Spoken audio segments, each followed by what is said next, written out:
The Food Service Exchange presents. Hi, I'm Luke Hopper. Today we are discussing airflow in our units. Airflow is just as important as our refrigeration system.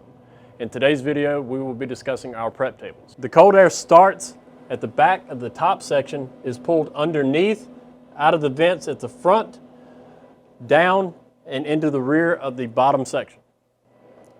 When installing pans, it's important not to have any large air gaps or missing pans, as it disrupts the proper airflow of the unit.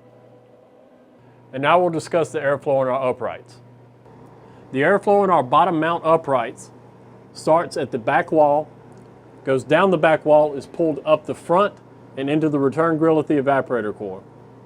On the top shelf, it is important not to stack product too high, as it will restrict airflow being pulled back into the return grill at the evaporator core.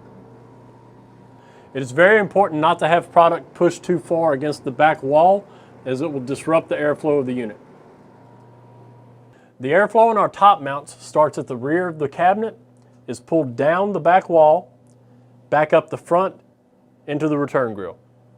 It is very important when stacking product in the unit on the top shelf not to stack the product too high, either at the rear of the cabinet or the front of the cabinet.